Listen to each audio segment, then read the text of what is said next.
시편 120편부터 140편까지 15편의 시편은 이스라엘 백성들이 성전 예배에 참여하기 위해서 성전을 향해 올라가면서 불렀던 성전 순례시입니다. 시편 133편도 다윗의 시편으로 이에 속합니다. 하나님께 드려질 예배를 사모하면서 성전에 도착할 때까지 계속해서 이 노래를 부르면서 사모하면서 올라갑니다. 마치 주일날 오늘도 드려질 예배를 기뻐하고 사모하면서 교회를 향하는 그렇게 준비된 복된 성도들의 모습과 유사합니다. 오늘 본문은 특별히 형제간의 아름다운 교제와 사랑을 노래합니다. 1절 다 같이 읽어봅니다. 시작. 어찌 그리 선하고 아름다운고. 여기서 형제라고 하는 것은 신앙 공동체의 성도들을 의미합니다. 그러므로 형제가 연합해 동거한다는 것은 육체적인 동거가 아니라 예수 그리스도 안에서 영적으로 함께하면서 하나 됐다는 것을 의미합니다. 여기서 유념할 것은 연합이라고 하는 이 단어가 공산주의 사상처럼 그렇게 한 가지 사상으로 획일시 되는 것과는 다른 뜻입니다. 마치 정원사가 집 마당에 있는 나무들을 같은 크기, 같은 모양으로 잘라서 일치시키는 것. 그것은 연합이 아닙니다. 그것은 획일적인 통일입니다. 여러분, 미국에 가면요, 캘리포니아주에 레드우드 국립공원이 있습니다. 그런데 이 공원의 특징은, 이 지역은 비가 거의 내리지 않는다는 것입니다. 그럼에도 이곳에는 길이 100m가 넘는 나무들이 울창합니다. 숲이 아주 울창합니다. 물이 없는데 이것이 어떻게 가능할까요? 밀림도 아니고 정글도 아니고 그 이유가 무엇일까요? 식물학자들이 이 공원을 조사를 했습니다. 결과 놀랍게도 빽빽한 그 숲속의 나무들이 그 뿌리가 서로 연결이 되어 있다는 거예요. 그래서 서로가 부족한 수분과 영양소를 서로가 부족할 때 공급해주고 서로를 의지하고 있다는 거예요. 참 놀라운 일입니다.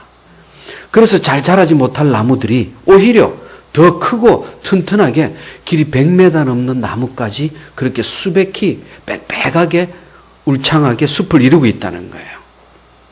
사랑하는 성도 여러분, 이것이 연합입니다. 분명히 나무가 자랄 만한 여건이 없습니다. 자랄 수 없는 환경입니다. 오히려 불평과 불만 속에서 이렇게 물도 주지 않으면서 어떻게 우리 보고 자라라고 하느냐. 이렇게 열악한 환경을 주고 이렇게 어려운 가정 속에서 어떻게 나보고 행복을 누리라고 하느냐 하면서 항상 환경 탓마다하고 불평했던 우리의 모습을 이 공원은 깨닫게 해줍니다. 여러분, 마찬가지입니다. 오늘 본문에서 형제가 연합해서 동거한다고 하는 것은 예수 그리스도 안에서 하나 된 교회 공동체를 말하는 것입니다. 그 연합이 그렇게 선하고 아름답다는 것입니다. 교회 안에서 성도들이 세상 일이 아니라 자신의 이권이나 그러한 타산이 아니라 어떤 목적을 달성하기 위해서 누구를 만나기 위해서 교회를 나온 것이 아니라 오직 믿음 안에서 하나님을 경배하기 위해서 그렇게 예배드리기 위해서 서로 사랑하고 교제하면서 그렇게 교회 공동체를 섬기는 것이 하나님 보시기에도 그렇게 복되고 아름답다는 거예요. 예수 그리스도가 아니면, 복음이 아니면 정말 상상할 수도 없는 일입니다. 우리는 하나 될 수가 없습니다. 전혀 살아가는 방식이 다르고 관계가 없는 사람들입니다. 그들이 그렇게 예수 그리스도 안에서, 말씀 안에서 연합하고 동거하면서 가족 이상으로 서로를 섬기면서 헌신합니다. 그렇게 교회를 섬기고 하나님께 경배를 돌립니다. 정말 놀라운 일입니다. 연합의 신비입니다. 형제 사랑의 신비입니다. 이것이 어떻게 가능하겠습니까? 육신의 부모도 자신의 자녀들이 서로 싸우지 않고 사랑하고 사이좋게 지내는 것을 아주 기뻐하고 그렇게 되기를 원합니다. 하나님도 마찬가지입니다. 하나님이라고 해서 또 다른 것 없습니다. 뭐 형이 상학적이고 신비롭게 우리를 사랑하시는 것이 아니에요. 실제 우리가 살아가고 있는 삶 한가운데서 임마누엘 하나님으로 우리의 생사고락을 함께 하십니다. 우리가 아파하실 때 그분도 아파하시고, 아니 오히려 나보다 더 아파하십니다. 왜? 나보다 나를 더 사랑하시기 때문입니다. 한 부모 밑에서 태어난 형제 자매는 연합해서 동거하는 한 가족입니다. 싫으나 좋으나 부모는 부모고 자녀는 자녀입니다. 형제 자매의 지간입니다. 이 연합은 뗄래야 뗄 수가 없는 겁니다. 그들 속에는 부모에게 물려받은 같은 피가 흐르고 있기 때문입니다. 한 핏줄 한 가족이기 때문입니다. 그래서 같은 집에서 같이 먹고 같이 자고 같이 씻고 하면서도 전혀 불편함이 없습니다. 허물이 없습니다. 이것이 연합입니다. 이것이 동거입니다. 교회 나올 때 눈치 보면서 불안해하고, 오늘도 또 나와 맞지 않는 힘든 사람이 없는가? 오늘도 나는 어떻게 하면 편하게 예배만 드리고 갈 수가 있을까? 이런 잡다한 생각 속에서 하나님은 없습니다. 예배가 눈치로 드려지는 그냥 썬데이 크리스찬의 한 주일의 믿음일 뿐입니다. 사랑하는 성도 여러분, 이렇게 연합이라고 하는 것은 하나입니다. 한 공동체입니다.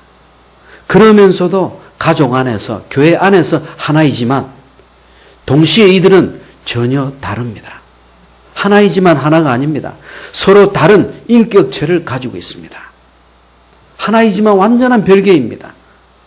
삼위일체 하나님도 마찬가지입니다. 그분은 온전한 하나님 한 분이십니다.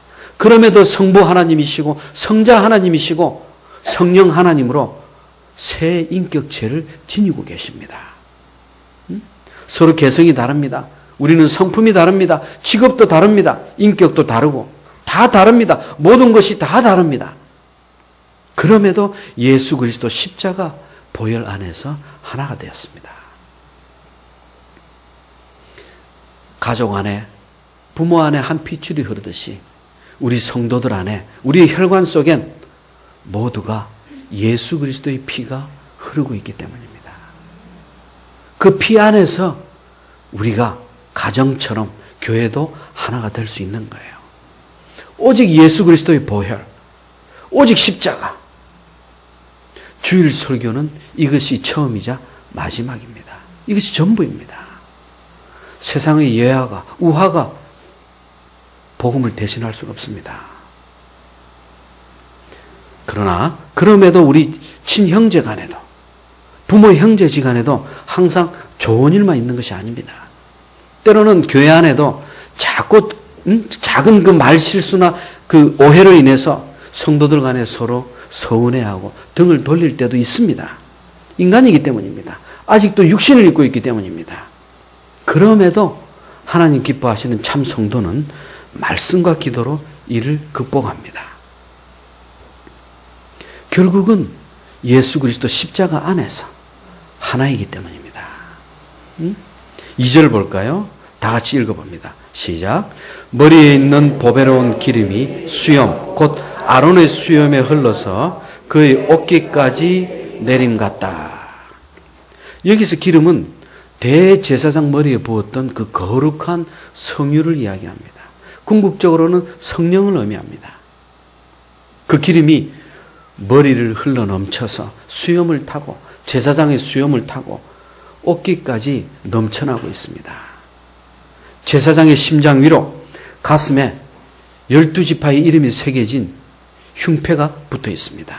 이 흉패에는요, 각 지파 한 지파 한 지파의 이름이 새겨진 12개의 보석이 박혀 있습니다. 제사장의 머리 위에 부어진 기름이, 그 성령의 기름이 머리를 지나 제사장의 가슴을 지나 옷깃을 여미면서 흉패, 그 12지파의 그 보석들을 전체를 적셔줍니다. 여기서 이 보석은 이스라엘의 12지파를 상징합니다. 즉 하나님이 택한 백성들을 의미합니다. 이렇게 성령 안에서, 그 거룩한 기름 안에서 우리가 성령 충만으로 하나 된다는 거예요. 교회와 성도의 연합이 우리 성도들의 노력이 아니라 오직 성령 안에서 성령의 도우심으로 그렇게 하나가 된다는 거예요. 왜 그럴까요? 우리 교회의 머리는 예수 그리스도시기 때문입니다. 예수가 그리스도라고 하는 것이 예수 그리스도입니다. 그리스도는 히브리어로 메시아입니다. 뜻은 기름 부음 받은 자. 그분이 기름 부음을 받으셨기에 그 기름을 우리에게 부을 수가 있는 거예요. 그래서 그분이 교회의 머리가 되실 수 있는 거예요. 어떤 집사님은 교회 일을 하다가 어떤 성도님에게 큰 상처를 받았습니다. 한동안 너무나 아팠어요. 지워질 수 없는 상처를 받았어요. 교회 나올 때마다 또 그 성도를 볼 때마다 섬찟하면서 두려움이 앞섭니다. 그 상처가 또 기억납니다. 견딜 수 없어 하나님 앞에 무릎을 꿇고 기도하기 시작합니다. 하나님, 저에게 너무나 큰 상처를 준 우리 성도님 미워하지 않을 테니 하나님, 그 성도분이 회개하게 하여 주시옵소서. 그 성도분이 변화되게 하여 주시옵소서. 그렇게 몇 주간을 기도하면서 하나님께 간구합니다. 그럼에도 자신의 잘못을 깨닫지 못하고 그 성도는 더 강팍해집니다. 전혀 미안한 기색이 없습니다. 그 모습을 볼 때마다 시험에 들어서 견디질 못합니다. 더 기도합니다. 뜨겁게 기도합니다. 작전 기도까지 들어갑니다. 하나님 변화시켜 주시옵소서. 그럼에도 변화가 없습니다. 놀라운 일이 일어납니다. 성령님께서 집사님의 마음에 뜨겁게 임하십니다. 그리고 집사님의 기도는 변화됩니다. 하나님, 성령님, 집사님이 아니라 제가 먼저 변화되게 하여 주시옵소서. 그 성도님을 용서하게 하여 주시옵소서. 그리고 교회에 갔을 때 그 성도님은 똑같이 강팍한 표정으로 집사님을 맞이합니다. 그럼에도 이상한 것이 있습니다. 집사님의 마음에 평화가 깃들기 시작합니다. 이전까지 들었던 그 불안함, 공포, 상처, 아픔들은 다 사라졌습니다. 그리고 집사님은 하나님께 영광을 돌렸습니다. 모든 문제가 나의 아픔이, 나의 그 쓰라렸던 그 영적 상처가 그 성도로 인한 것이었지만 성도 때문이 아니었다는 것을 깨닫게 하셨습니다. 모든 문제의 원인이 내 안에 있고 그 문제의 해결이 오직 예수 그리스도, 그 십자가 용서와 사랑에 있다는 것을 집사님은 또다시 한번 깨닫게 된 겁니다. 사랑하는 성도 여러분, 이것이 연합입니다. 이것이 사랑입니다. 그럼에도 이 성도가 용서한 자가 손해보는 것이 아니라 하나님의 복을 더 누리게 됩니다. 3절 상반절, 헐몬의 이슬이 시온의 산들에 내림 같도다. 헐몬의 이슬이 시온의 산에 내려집니다. 헐몬산은 해발 약 3,000m입니다. 이스라엘 팔레스타인 지역에서 제일 높은 산입니다. 헐몬산. 이 높은 산에서 눈이 녹아내려서 아름다운 이슬이 멀리 떨어져 있는 낮고 낮은 시온산까지 적셔줍니다. 이 이슬을 먹고 시온산에 있는 생물들이 소생합니다. 헐몬산과는 거 그렇게 멀리 떨어져 있습니다. 여기서 이슬은 하나님의 사랑과 은혜를 상징합니다.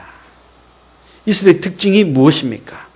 어둠 속에서도 밤새 맺혀난다는 거예요.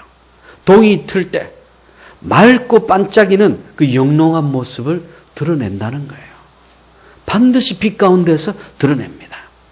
하나님의 신령한 복이 이렇게 우리에게 보이지 않게 맺혀나는 거예요. 우리가 어둠 속에 갇혀 있을 때, 밤에 피곤해서 잠을 피하지 못하고 깊은 잠에 빠져 있을 때, 그때도 하나님은 우리를 위해서 이슬을, 그 축복과 은혜를 내려주시는 거예요.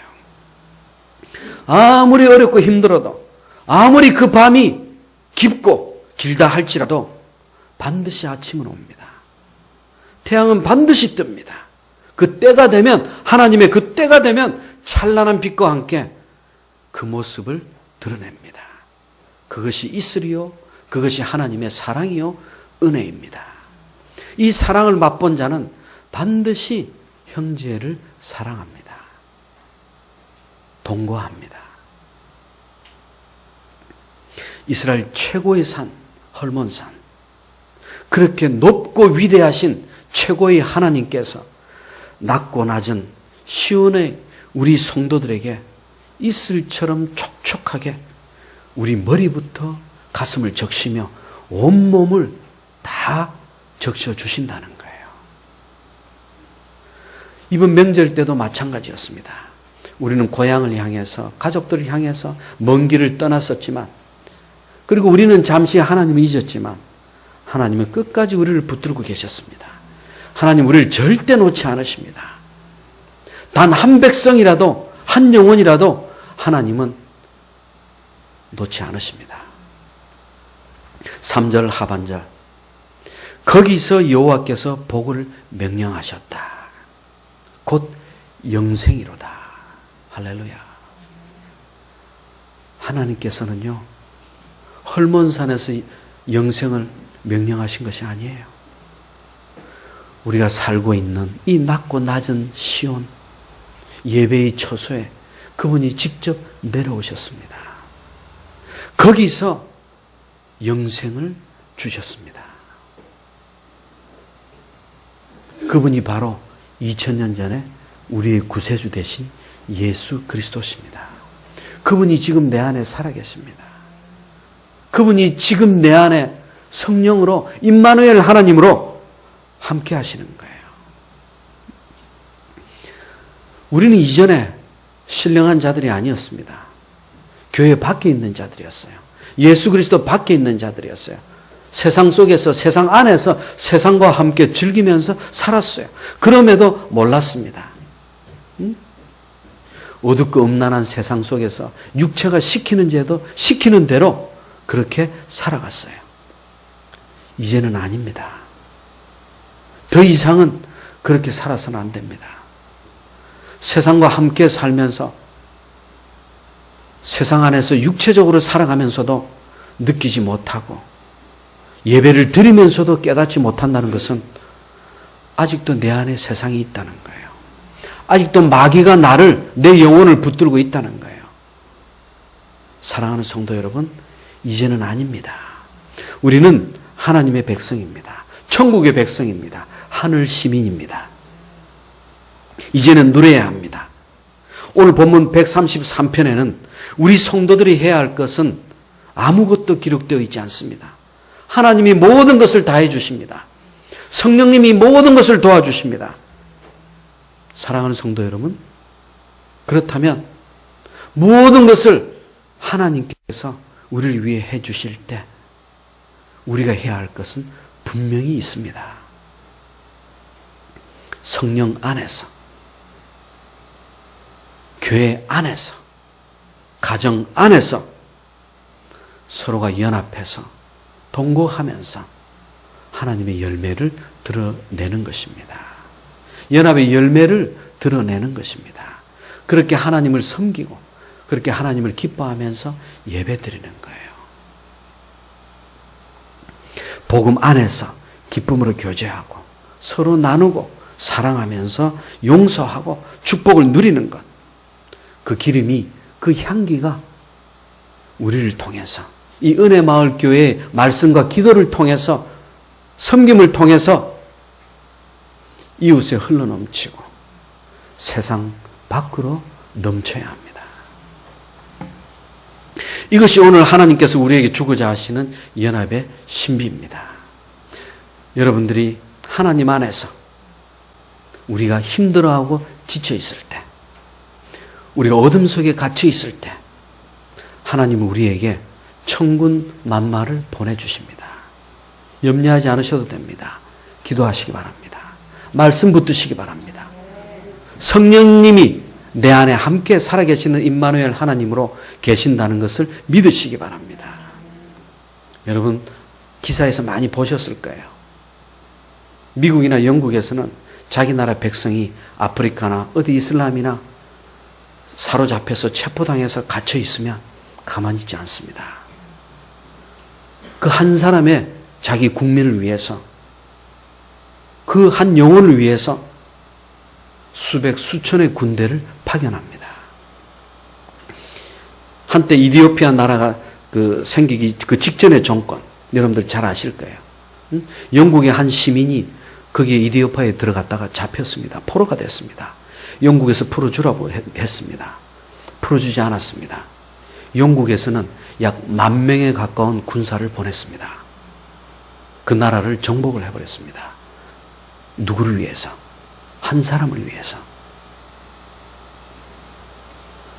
이 일은 하나님께서 지금도 천군만마를 통해서 나 한 사람을 위해서 그렇게 기뻐하시면서 지켜주시고 준비하신다는 것을 보여줍니다. 사랑하는 성도 여러분, 그렇다면 이제 우리가 용서하지 못할 일은 없습니다. 이제 우리가 누리지 못할 축복은 없습니다. 우리 삶의 전부를 하나님께 드려야 합니다. 우리가 살아가는 이유와 목적이 하나님께 있다는 것을 믿어야 합니다. 그래서 하나님을 위해서, 하나님의 주권대로 하나님 안에서 하나님과 함께 살아가는 그러한 믿음의 승리자가 되기를 축원합니다. 신령한 복, 하나님께서 주시는 복을 흘리는 것이 아니라 마음껏 누리면서 세상 안에서 믿음으로 싸워 이기고 승리하는 은혜마을교회 성도 되시기를 축원합니다. 기도하겠습니다. 존귀하신 아버지 하나님, 오직 예수 그리스도의 십자가로 싸워 이기기를 원합니다. 오직 믿음으로 승리하기를 원합니다. 오직 예수 그리스도, 오직 복음, 오직 하나님의 능력 안에서 이기게 하여 주시옵소서. 지난 한 주 동안 추석을 지내고 다시 모였습니다. 하나님, 오늘 이 예배를 기뻐 받아주시고 우리에는 능력의 한 주간이 되게 하여 주시옵소서. 예수 그리스도의 이름으로 기도하옵나이다. 아멘.